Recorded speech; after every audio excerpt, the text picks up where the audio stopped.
ओम शांति। 18 जुलाई 1972 की वाणी रिवाइज करेंगे। वाणी का शीर्षक है कमजोरियों का समाप्ति समारोह करने वाले ही तीव्र पुरुषार्थी। इस मुरली में बाबा ने हम तीव्र पुरुषार्थी बच्चों को सदा एवर रेडी रहने के लिए एक सुंदर विधि बताई हुई है। तो बाबा ने हम सबका जो टाइटल है या हमारा जो कर्तव्य है कि विश्व परिवर्तन करना, हम वही विश्व निर्माण करने वाली है, तो उसी को याद दिला करके कह रहे हैं जब तक सभी मिल करके कमजोरियों का संपूर्ण आहुति नहीं डालेंगे ना, तो सारे विश्व के वायुमंडल व सर्व आत्माओं की वृत्तियों का वाइब्रेशन को हम परिवर्तन नहीं कर सकते। तो इसकी जिम्मेवारी किसकी है? बाबा ने कहा हम सब विश्व कल्याणकारी, विश्व नवनिर्माणकारी बच्चों का ये जिम्मेवारी। और बाबा कह रहे हैं इस जिम्मेवारी को पूर्ण करने के लिए हमें सदा एवर रेडी बनना है। तो एवर रेडी बनने के लिए बाबा कह रहे ऐसे कौन सी युक्ति अपनाओ जो सहज कमजोरियां समाप्त हो जाए। बाबा कह रहे अपने यादगार को याद करो, जो बाबा विस्तार में बताए हैं, और उस यादगार स्वरूप बनने के लिए हमको कैसे कर्म करना है उसी की भी विधि बताई है। इसलिए बाबा ने कहा कि अपने को सदा पूजनीय और गायन योग्य समझ करके हर कर्म कर, योग युक्त होकर के कर्म कर। तो बाबा पूछ रहे हैं कि अपने को एवर रेडी समझते हो? जो एवर रेडी होंगे ना, उन्हों का प्रैक्टिकल स्वरूप सदा एवर हैप्पी होगा। यह एवर रेडी के निशान। Eveready equals to ever happy. हम भी चेक कर सकते हैं। अगर जिस क्षण हम हैप्पी नहीं रहते हैं, अगर उसी घड़ी हमारे अंतिम घड़ी हो जाए तो बाबा कह रहे कि कोई भी परिस्थिति रूपी पेपर व प्राकृतिक आपदा द्वारा आया हुआ पेपर व कोई भी शारीरिक कर्म भोग रूपी पेपर आवे तो भी सभी प्रकार के पेपर्स में फुल पास व अच्छी मार्क से पास होंगे। इससे अपने को एवर रेडी समझते हैं। तो इतने सारे पेपर्स आते हुए भी हमें पास होना है। बाबा कहते हैं अच्छे मार्क से पास होना है, तो ऐसे एवर रेडी समझते हो? नेक्स्ट क्वेश्चन बाबा पूछ रहे कि अपना इंतजाम ऐसे किया है क्या जो किसी घड़ी में भी कोई पेपर हो जाए तो भी तैयार, ऐसे एवर रेडी हो? नहीं, समय को इशारा देते बहुत इंपॉर्टेंट स्टेटमेंट करे कि आप श्रेष्ठ आत्माओं के लिए, आप लोगों के द्वारा जो अन्य आत्माएं नंबर बार वर्षा पाने वाली है ना, उन्हों के लिए बाकी थोड़ा सा समय रहा हुआ है। हमारे द्वारा अन्य आत्मा को जो वर्षा मिलेगी वो बहुत, बाबा करे बहुत थोड़ा समय। तो समय की रफ्तार तेज है। इसे समय किसके लिए भी रुकावट में रुकता नहीं है, चलता रहता है। वैसे ही अपने आप से पूछो कि स्वयं भी कोई माया के रुकावट में तो नहीं रुकते हो? तो बाबा कहते हैं कि अगर कोई माया के सूक्ष्म व स्थूल विघ्न आता है, वह माया के बाहर होता है, तो अगर एक सेकंड में अगर अपनी श्रेष्ठ स्थान में स्थित हो जाओगे तो माया दुश्मन पर निशाना ठीक रहेगा, उसके ऊपर हम विजय प्राप्त कर पाएंगे। अगर श्रेष्ठ निशाना नहीं तो निशाना न लगने के कारण क्या होंगे? परेशान होंगे। और बाबा कह रहे अगर अब तक भी अगर किसी भी प्रकार की परेशानी होती है तो अन्य आत्माओं की परेशानी को कैसे मिटाएंगे? कह रहे हैं कि जैसे भट्टी करते समाप्ति समारोह मनाते हैं ना, जो बेहद की भट्टी चल रही है उसमें कमजोरियों की समाप्ति का समारोह व परिवर्तन समारोह कब मनाएंगे? बाबा पूछ रहे हैं। उसका डेट फिक्स किया है या वो ड्रामा अनुसार होगा? बाबा करे ड्रामा तो सर्वात्माओं का पुरानी दुनिया से समाप्ति समारोह करवाएगा, लेकिन आप तीव्र पुरुषार्थी श्रेष्ठ आत्माओं को तो पहले ही कमजोरियों के समाप्ति समारोह को मनाना है ना, कि आप भी अंत में उनके साथ करोगे। इसलिए बाबा कहते हैं ना, समय के पहले तो आपको तैयार करना पड़ेगा ना। बाबा के इसके डेट फिक्स करो। जैसे कोई यज्ञ रचते हैं तो बीच बीच में आहुति भले डालते हैं, लेकिन अंत में सभी मिलकर के संपूर्ण आहुति डालते हैं ना, तो क्या ऐसे सभी आपस में मिलकर के संपूर्ण आहुति डाल नहीं सकते हो? सब जो कमजोरियों को स्वाहा नहीं कर सकते हो? जब तक सभी मिलकर के संपूर्ण आहुति नहीं डालेंगे तो सारे विश्व के वायुमंडल व सर्व आत्माओं की वृत्तियों व वाइब्रेशन परिवर्तन में कैसे आवेंगे? और जो आप सभी ने जिम्मेवारी ली है विश्व परिवर्तन करने की व विश्व नवनिर्माण की, वह कैसी होगी अगर संगठित रूप में संपूर्ण आहुति नहीं डालेंगे? इसलिए बाबा कहे अपनी जिम्मेवारी को पूरा करने के लिए व अपने कार्य को पूरा संपन्न करने के लिए संपूर्ण आहुति ही डालनी पड़ेगी, और इसके लिए एवर रेडी बनना। और अपने को एवर रेडी बनाने के लिए बाबा करे कौन सी सहज युक्ति अपनाओ जो सहज ही सारे कमजोरियों से मुक्त हो जाओ। बाबा करे समय प्रति समय तो अलग युक्तियां बताए हैं, लेकिन आज बाबा ने जो युक्ति बता रहे हैं वो बाबा कह रहे कि अपने यादगार स्वरूप को याद करो। अगर सबसे ज्यादा यादगार किसका है, बाप की या बच्चों की? बाप की यादगार का एक ही रूप होता है, लेकिन आप लोगों के तो अनेक रूप और रीति रस्म के अनुसार यादगार बने हुए हैं। जानते हैं ना कितने अलग अलग रूप से हमारे यादगार, कितने विधि पूर्वक अलग अलग रूप से पूजा होती है। बाबा कहे कि बाप से भी आपका ज्यादा यादगार बना हुआ है, तो कैसे बना?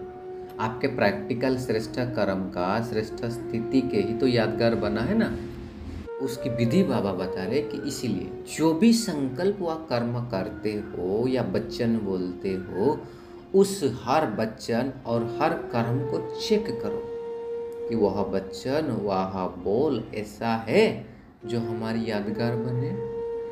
यादगार वह कर्म व बोल होते हैं जो याद में रह करके करते हैं। तो ये है उसकी विधि। हमें भी चेक करना है कि जो भी कर रहा हूँ कर्म, जो भी बोल रहा हूँ, क्या यादगार बनने का लायक है? क्या याद में रह करके मैं कर रहा हूँ, कर रही हूँ? बाबा ने एक एग्जाम्पल दिया कि जैसे कोई चीज़ गाड़ी जाती है ना, मान लो झंडा को गाड़ते हैं, वह फाउंडेशन डालते हैं, तो क्या कहते हैं? चीज़ को अच्छी तरह से गाड़ना है, फाउंडेशन को स्ट्रांग बनाना है।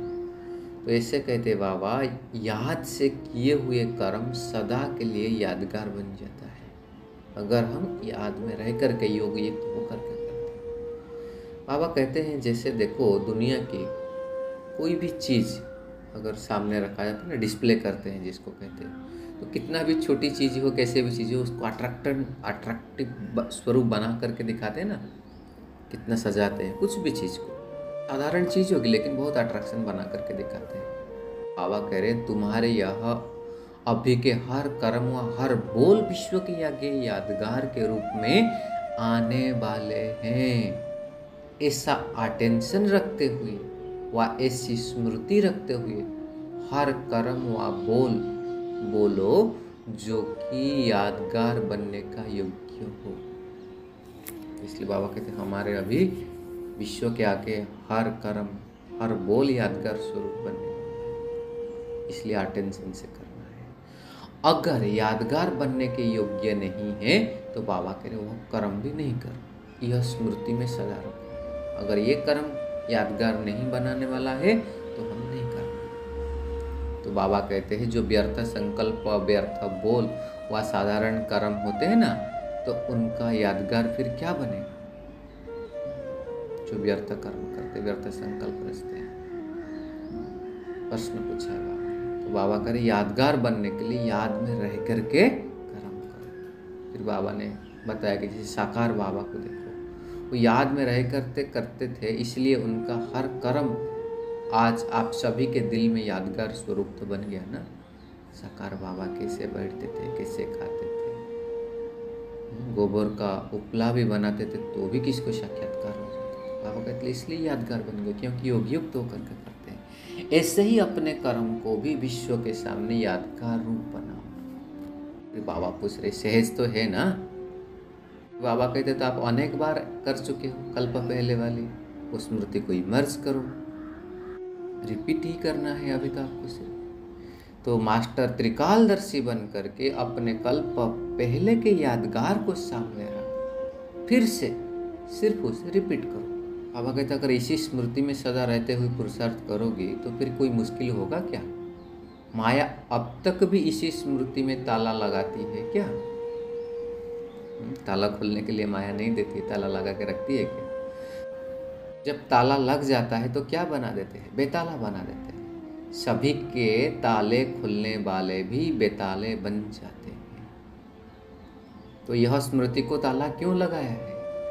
अपने लक को भूल जाते हो तो लक लग जाता है। कितना अच्छा पॉइंट है। अपने लक को जब भूल जाते हैं तब माया का लक लग जाता है। अगर लक को देखो तो कभी लक नहीं लग सकता है। अगर अपने भाग्य को हम देखेंगे, लक को देखेंगे तो लक यानी ताला नहीं लग सकता है बुद्धि को कोई। तो लक की चाबी कौन सी है? अपने आप को लक्की समझो, लवली भी हो और लकी भी हो।